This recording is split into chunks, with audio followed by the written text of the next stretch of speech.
नमस्कार मित्रांनो, आपल्या यूट्यूब चॅनलवरती तुम्हा सर्वांचं पुन्हा एकदा सहर्ष स्वागत। मोकोका लागलेल्या वाल्मिक कराड प्रकरणावरून अन्न आणि नागरी पुरवठा मंत्री धनंजय मुंडे यांच्या राजीनाम्यासाठी दबाव वाढतच चाललेला आहे। या पार्श्वभूमीवरच धनंजय मुंडे दिल्लीत आहेत। केंद्रीय अन्न आणि नागरी पुरवठा मंत्र्यांची भेट घेण्यासाठी धनंजय मुंडे दिल्ली दौरा करत आहेत। धनंजय मुंडे आणि केंद्रीय अन्न आणि नागरी पुरवठा मंत्री यांच्यात दुपारी 12 वाजताच्या दरम्यान भेट होणार आहे। विशेष बाब म्हणजे मुख्यमंत्री देवेंद्र फडणवीस हे आजपासून 3 दिवस दिल्लीत असणार आहेत। दिल्ली विधानसभा निवडणुकीच्या प्रचारासाठी फडणवीस जात आहेत, पण वाल्मिक कराडवरून महाराष्ट्रातला राजकीय तणाव पाहता या दौऱ्यावरचा राजकीय अर्थ काढला जात आहे।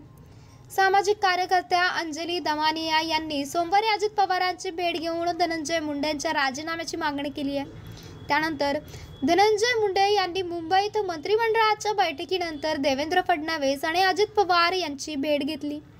त्यामुळे आता दिल्लीत धनंजय मुंडेंच्या राजीनाम्यावर काही निर्णय होणार का याची चर्चा सुरू आहे।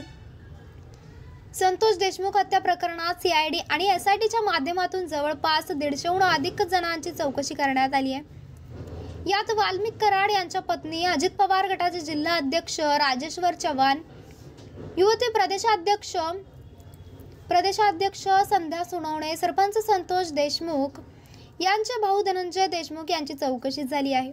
धनंजय मुंडे यांचे निकटवर्तीय वाल्मिक कराडवर केस पोलीस ठाण्यात 2 कोटी रुपयांची खंडणी मागितल्या प्रकरणी गुन्हा नोंद आहे, ज्याचा तपास सध्या CID तर संतोष देशमुख हत्या प्रकरणात संशयित म्हणून SIT कडून तपास सुरू आहे।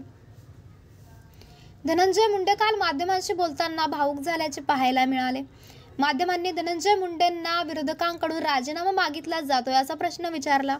यानंतर धनंजय मुंडे थोडे गहिवरल्याचे दिसून आले। धनंजय मुंडे म्हणाले की ज्यावेळेस व्यक्तिगत तुमच्यावर कुठलेही खोटे आरोप होतात, थेट तुमच्यावर, आणि तुम्हाला जर लहान मुलं असेल आणि ती जर 3रीला शाळेत जात असेल ना, तर त्या मुलीला तिच्या मैत्रिणी आणि मित्र काय म्हणत असतील याचा विचार करा, असं धनंजय मुंडे म्हणाले। राजीनामा या विषयावर मी काही उत्तर देणार नाही, असे धनंजय मुंडे यांनी माध्यमांशी बोलताना स्पष्ट केले। तर मित्रांनो, आपल्याला काय वाटतंय? आपली प्रतिक्रिया आम्हाला कमेंट बॉक्सच्या माध्यमातून नक्कीच कळवा आणि चॅनलला आणखीनही सबस्क्राईब केलं नसेल तर चॅनलला सबस्क्राईब करा, बेल आयकॉन प्रेस करा।